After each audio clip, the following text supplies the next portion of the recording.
My husband stood in my living room, holding a fake power of attorney document, telling me we needed to sell my aunt's house. But there was no aunt. And this wasn't her house. It was mine. Every brick, every window, every square foot.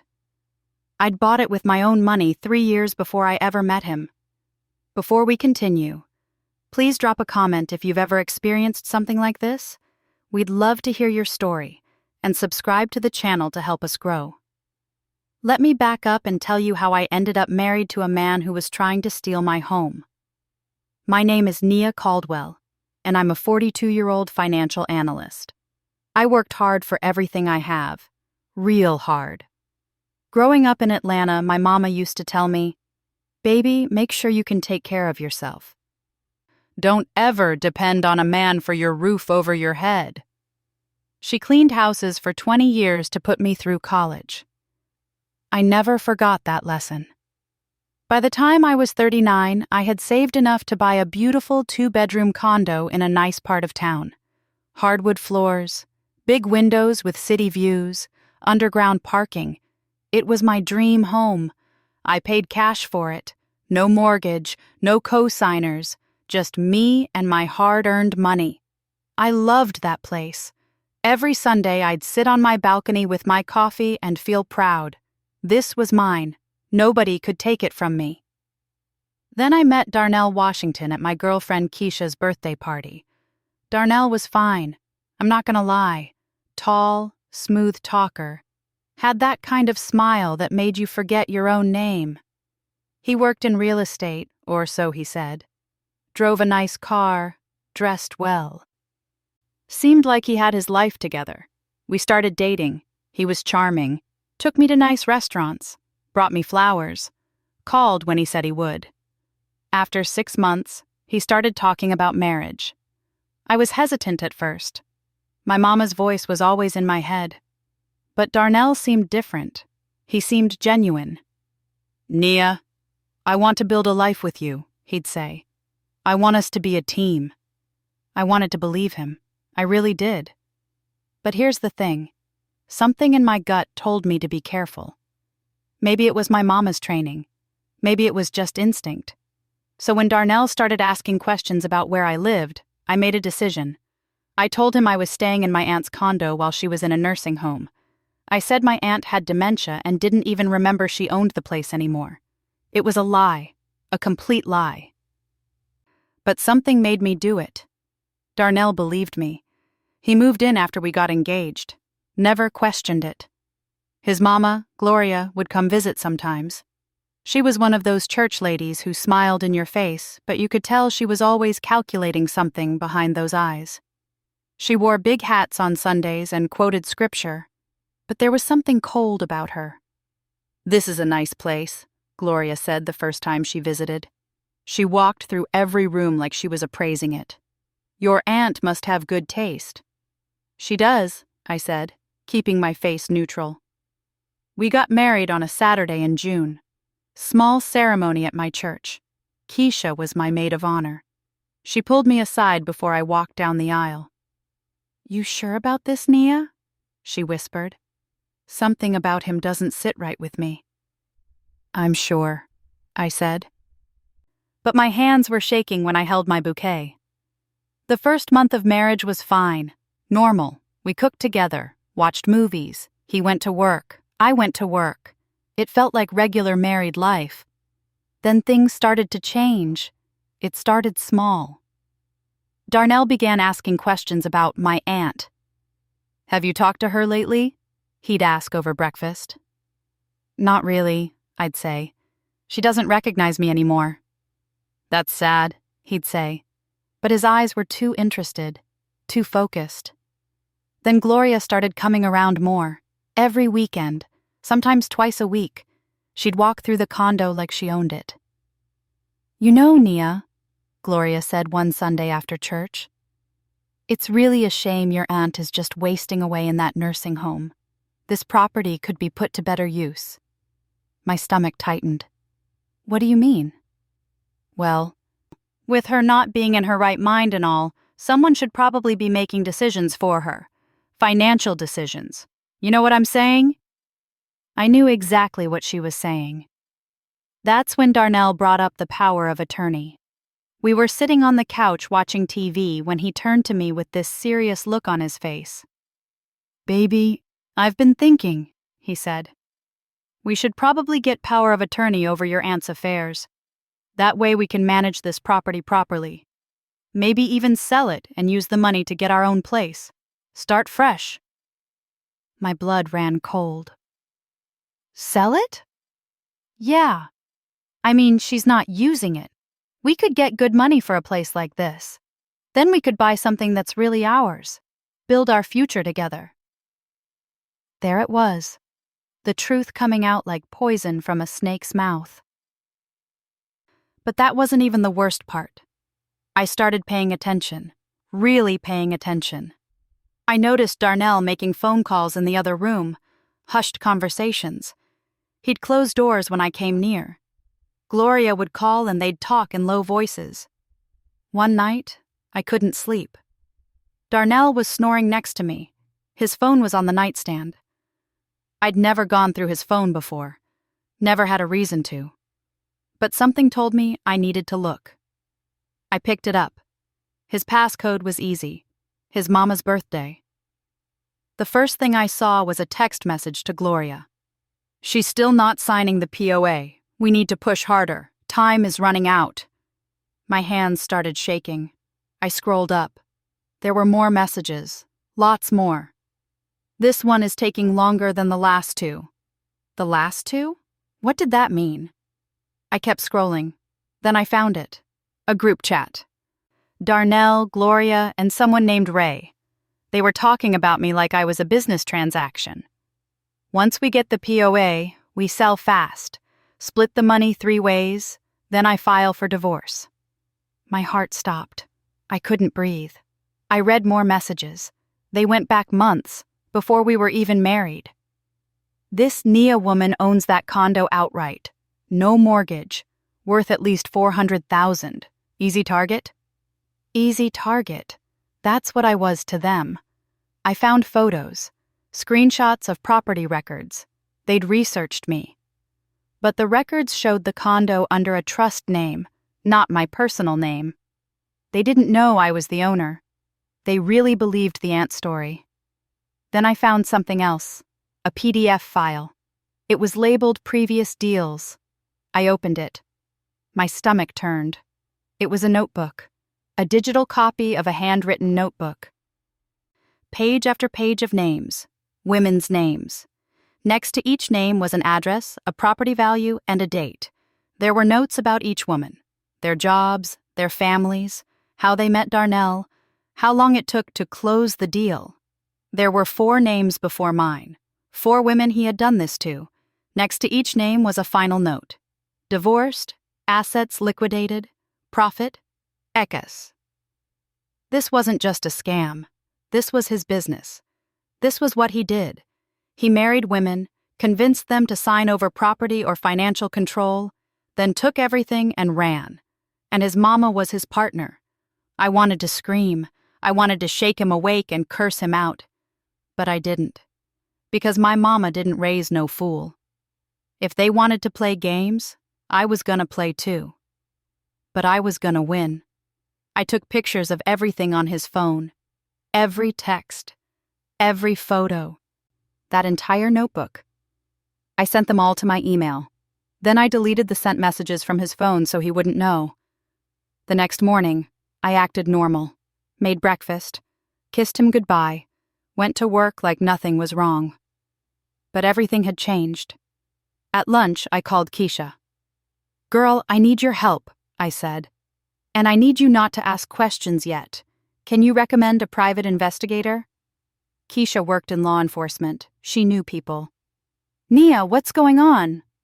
"I'll tell you everything soon, but right now I need a PI. A good one. Someone discreet."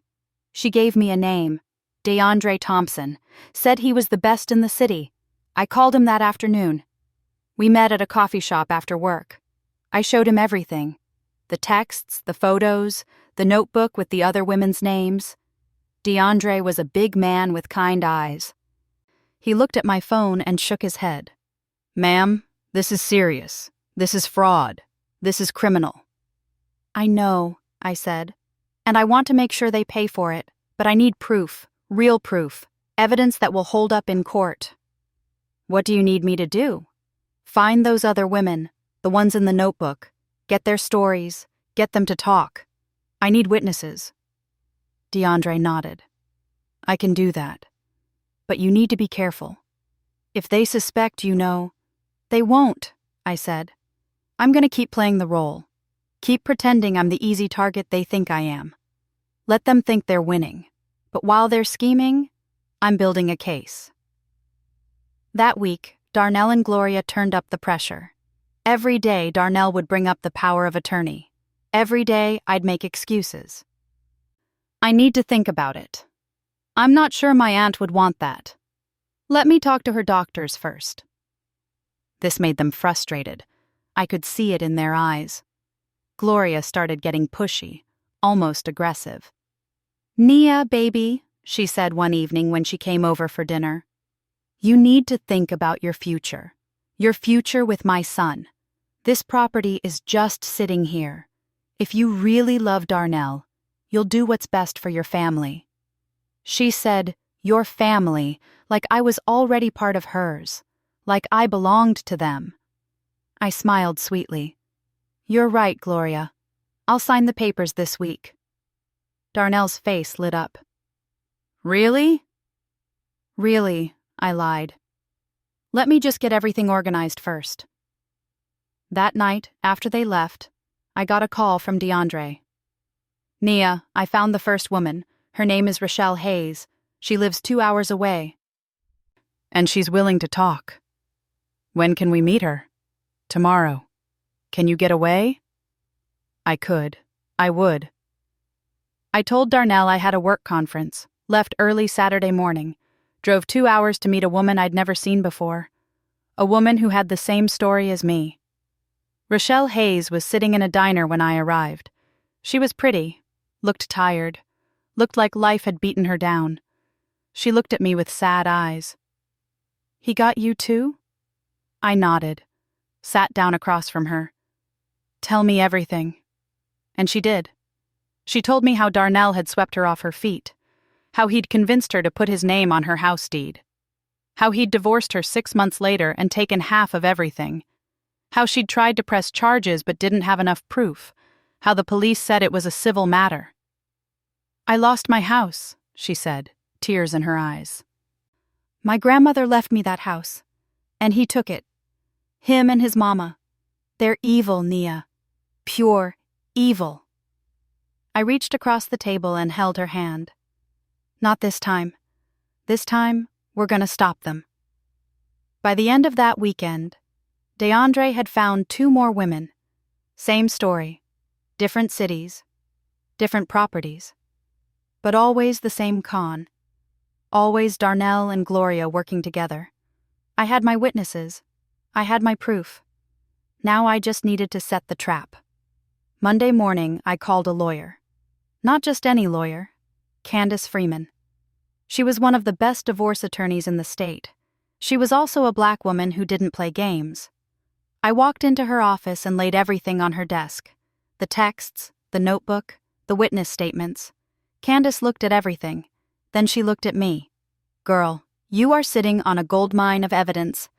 But we need to be smart about this. We need to catch them in the act." "What do you mean?" "We need them to think they've won. We need them to sign papers, make moves, show intent. Then we hit them with everything. Criminal charges and divorce simultaneously. We bury them." I liked the way she thought. That night, I went home and told Darnell I was ready to sign the power of attorney papers. His smile was so big I wanted to slap it off his face. "Baby, you're making the right decision," he said, pulling me into a hug. I hugged him back, felt his heart beating against my chest. And I thought about how much I hated him, how much I hated myself for trusting him. But the game wasn't over yet. It was just beginning. I sat at Candace's conference table 3 days later. In front of me was a fake power of attorney document. It looked real. Official stamps, legal language, everything perfect. Except the name wasn't my aunt's. The name was made up, completely fabricated, and we were about to see just how far Darnell and Gloria would take this. "You ready for this?" Candace asked. She was wearing a sharp navy suit. Her locks were pulled back. She looked like she was ready for war.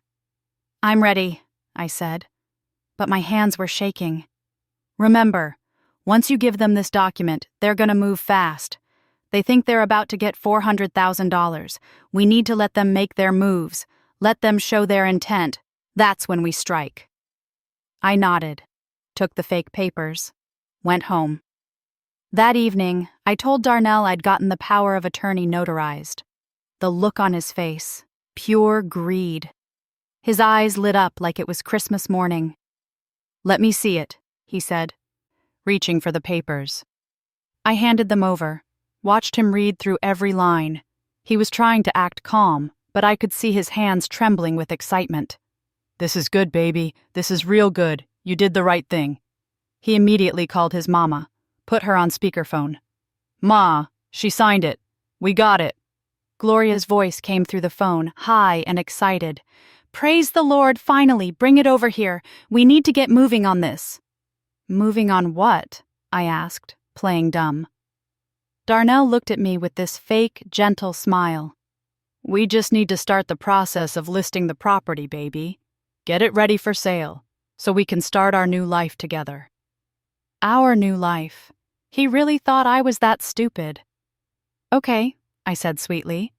"Whatever you think is best." That night, after Darnell fell asleep, I texted Candace. "They took the bait. What now?" She replied immediately. "Now we watch them hang themselves."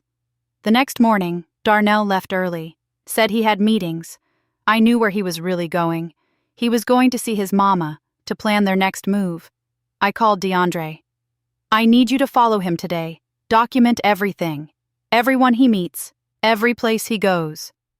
"I'm already on it," DeAndre said. "I've been tailing him since he left your building." While Darnell was out scheming, I went to meet the third woman from his notebook. Her name was Simone. Wait. No. The band list. Her name was Tanya Richardson. She lived in the same city but across town. Tanya was older than me, maybe 50. She opened her door and looked at me with tired eyes, like she'd been expecting me. "You must be another one," she said. "Another one?" I asked. "Another one of Darnell's victims. Come in." Her apartment was small but neat, photos of children on the walls. She made me tea. We sat at her kitchen table. "He married me 4 years ago," Tanya said. "I owned a small house.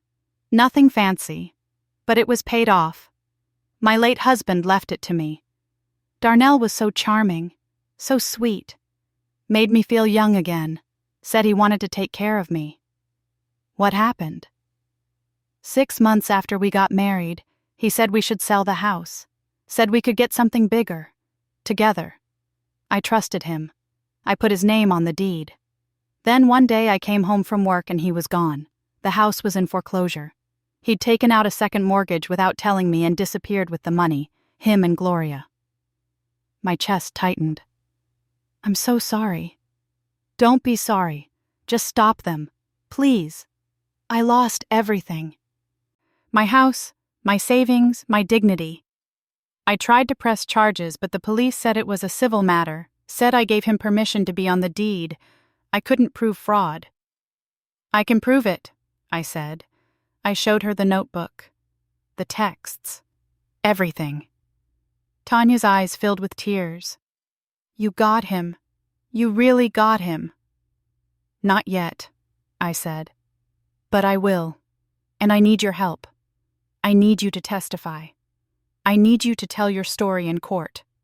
She grabbed my hand, squeezed it tight. "Honey, I'll testify. I'll shout it from the rooftops. You stop these people. You stop them from doing this to anyone else." I left Tanya's apartment with fire in my belly. These people had destroyed lives, multiple lives, and they were about to pay. When I got home that evening, Darnell was already there. He was in a good mood. Too good. "Baby Ann, I got some good news," he said, pulling me into the living room. "I talked to a real estate agent today. She said we could list the property next week. She thinks we could get $450, maybe even $500,000 for it." My property. He was talking about selling my property like it was already his. "That fast?" I asked. "Yeah, market's hot right now. We need to move quick before it cools down." Gloria came over that night. She brought food from the soul food spot near her church. Fried chicken, mac and cheese, collard greens. She was celebrating. They both were.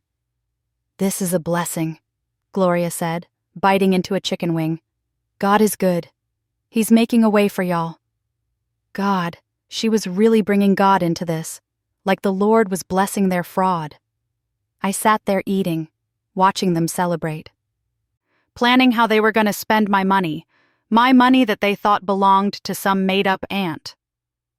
But what I said was nothing.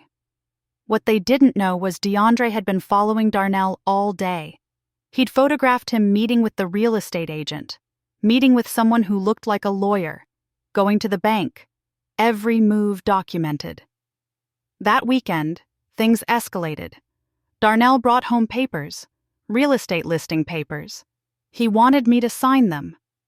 "These are just preliminary," he said. "They let the agent start marketing the property." I looked at the papers. They listed me as Nia Caldwell, power of attorney for elderly aunt. My blood boiled, but I kept my face calm. "I need to read through all this first," I said. Darnell's face tightened. For the first time, I saw anger flash in his eyes. "Naya, we've been through this. We need to move now. Stop stalling." "I'm not stalling. I just want to understand what I'm signing." Gloria was there too. She stood up from the couch, walked over to me, got right in my face. "Listen here, girl. My son has been patient with you. Real patient. But this is family business now. You're part of this family. And in this family, we make decisions together. Now sign the papers." Her voice was cold, hard. This was the real Gloria, not the church lady with the big hats and the scripture quotes. This was the woman who had been running cons for years. I looked at Darnell, then at Gloria, and I made a decision. "Fine," I said. "I'll sign." But I didn't sign my real signature. I signed a version that was just slightly off, enough that a handwriting expert could tell it was done under duress or was fraudulent. Candace had told me to do this, create evidence of coercion. Darnell and Gloria didn't notice. They were too excited. That night, I couldn't sleep. Darnell was snoring next to me. I got up, went to the bathroom, called Candace from behind the locked door. "They're pushing hard," I whispered. "I think they're gonna try to sell fast. Really fast." "Good," Candace said. "Let them try. The more they do, the more evidence we have. How are you holding up?" "I'm scared," I admitted. "Gloria got in my face today. She's not playing anymore." "You're almost there, Nia. Just hold on a little longer. We're gonna end this." The next week was torture. Every day Darnell would talk about the sale, about the money, about our future. He'd show me houses online, places we could buy with our money. He'd say things like, "Baby, we're gonna have such a good life. This is just the beginning." And I'd smile, nod, pretend to be excited. But inside, I was counting down the days until I could destroy him. Then DeAndre called me at work. "Nia, you need to hear this." "What is it?" "I found the fourth woman, the one from the notebook. Her name is Patricia Young. But here's the thing. She didn't survive." My heart stopped. "What do you mean she didn't survive?" "She killed herself 2 years ago, after Darnell took everything from her. Her family told me she lost her house, her savings, everything. She fell into a deep depression. And one day, she just couldn't take it anymore." I felt sick. Actually sick. I ran to the bathroom and threw up. Patricia Young. She was a real person. And she was dead. because of Darnell, because of Gloria. This wasn't just fraud anymore. This wasn't just about money. This was about a woman who had lost everything and seen no way out. I called Candace immediately, told her everything. "This changes things," Candace said. Her voice was serious, hard. "This isn't just civil fraud anymore. This is a pattern. This is criminal enterprise. This could be involuntary manslaughter depending on how we present it. We need to move now. No more waiting." "What do we do?" "We file. Tomorrow. We file for divorce, and we press criminal charges simultaneously.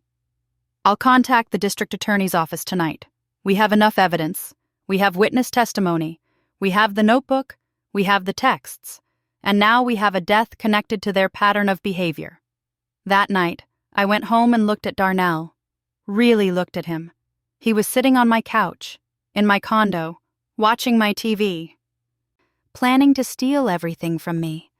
And somewhere, Patricia Young was dead because she'd trusted someone just like him. He looked up and smiled at me. That same charming smile that had fooled me, that had fooled at least 5 other women. "Hey, baby," he said. "Come sit with me. I want to show you this house I found. It's perfect for us." I sat down next to him, looked at his phone, at the house he wanted to buy with my stolen money. "It's beautiful," I said.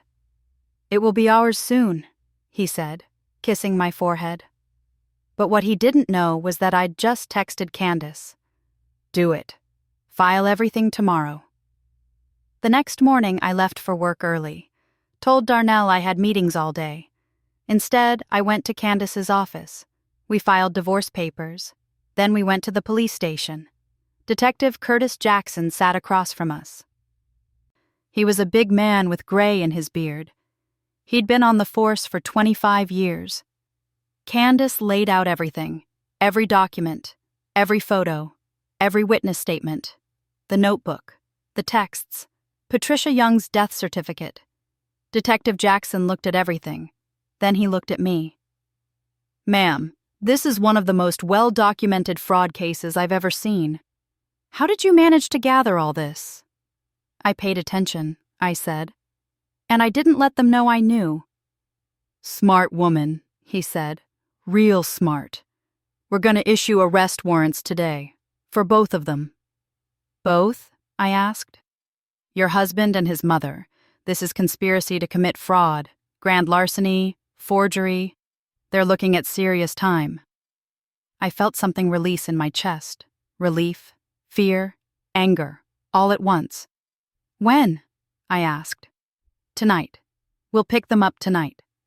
But you need to be somewhere safe. They can't know you're involved in this. Not yet." I nodded, called Keisha, told her I needed to stay with her for a few days. That evening, I packed a bag while Darnell was at work. I left a note saying I had to go out of town for a work emergency. Then I went to Keisha's house. We sat in her living room. I told her everything, every detail, every lie, every scheme. Keisha's face went from shocked to angry to heartbroken. "Girl, I knew something was wrong. I felt it. I should have pushed harder." "It's not your fault," I said. "When are they arresting him?" I looked at my watch. "In about 2 hours."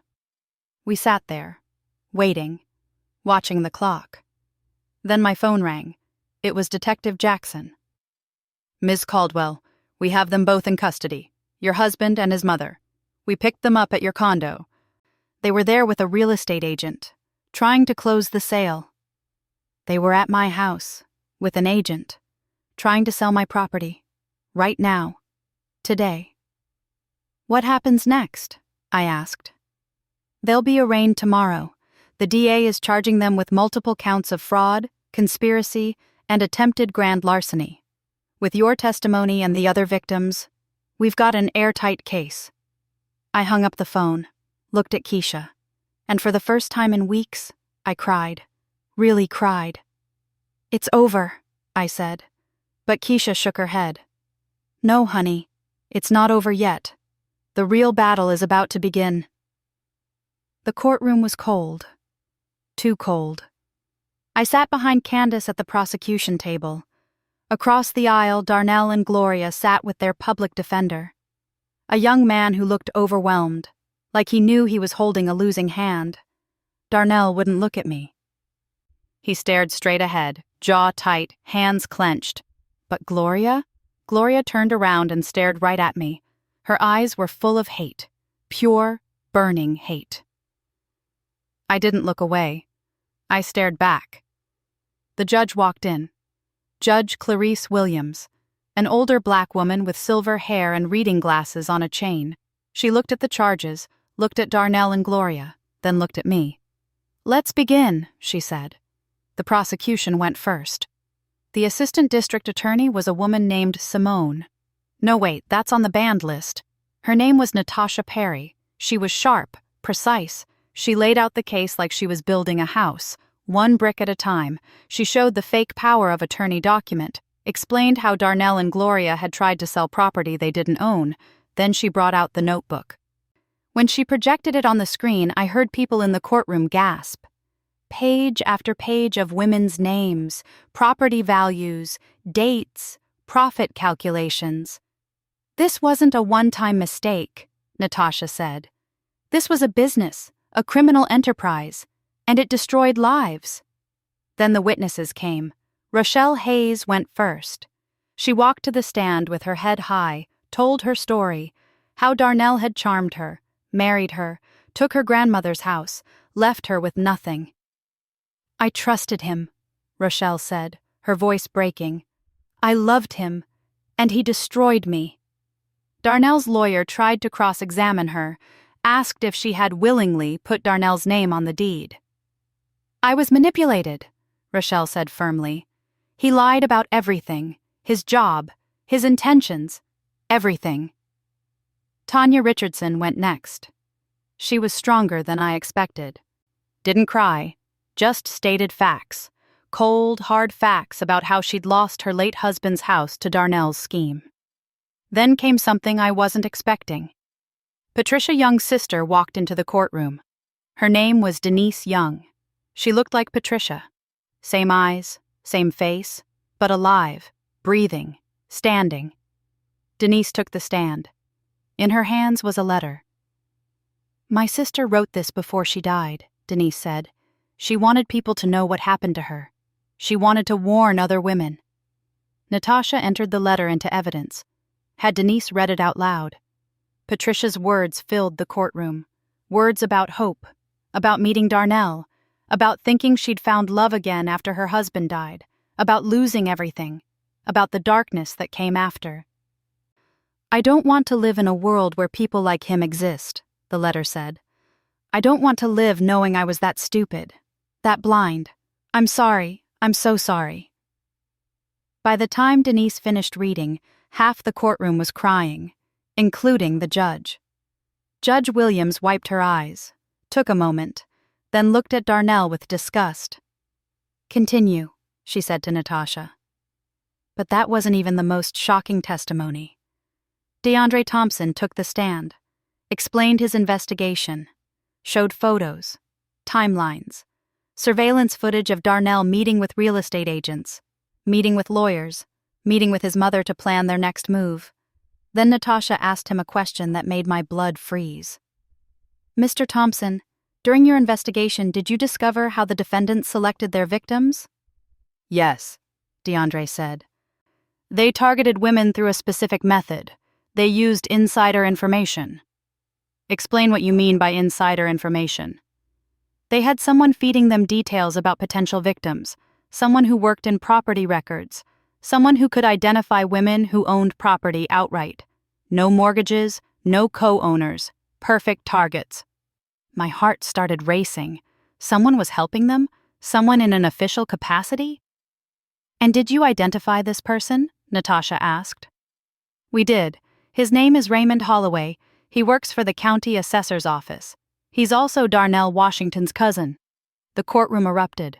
Judge Williams banged her gavel. "Order!" I felt sick. There was someone else, someone in the system, feeding them information. That's how they found us, all of us. The trial continued for 3 days. Expert testimony, Financial records, more witnesses. The evidence was overwhelming. When it was my turn to testify, I walked to that stand with my head high. I looked at Darnell, at Gloria, at their lawyer, and I told the truth, all of it. How I'd suspected something was wrong, how I'd lied about the aunt, how I'd gathered evidence, how I'd built the case. "Why did you lie about owning the property?" their lawyer asked me on cross-examination, like it was some kind of trick. "Because my mama taught me to protect myself," I said. "She taught me that if something feels wrong, it probably is." And she was right. When the verdicts came, I was sitting between Candace and Keisha, holding both their hands. On the count of conspiracy to commit fraud, how do you find? Guilty. On the count of attempted grand larceny, how do you find? Guilty. On the count of forgery, how do you find? Guilty. Every count. Guilty, guilty, guilty. Darnell dropped his head. Gloria started crying, loud, dramatic sobs, like she was performing for the judge, but Judge Williams wasn't moved. "Save your tears," she said. "You should have thought about consequences before you destroyed people's lives." Sentencing came 2 weeks later. Darnell got 12 years. Gloria got 10. Raymond Holloway, the cousin who'd been feeding them information, got 8 years for his role in the conspiracy. I sat in that courtroom and felt empty. Not happy, not satisfied, just empty. Because here's what nobody tells you about justice. It doesn't fix what was broken. It doesn't bring back Patricia Young. It doesn't give Rochelle her grandmother's house back. It doesn't erase the trauma. After the sentencing, all the victims met for coffee, me, Rochelle, Tanya, and Denise representing Patricia. We sat in a corner booth, not talking much, just being together. "What are you going to do now?" Rochelle asked me. I'd been thinking about that question for weeks. "I'm going to write about it," I said.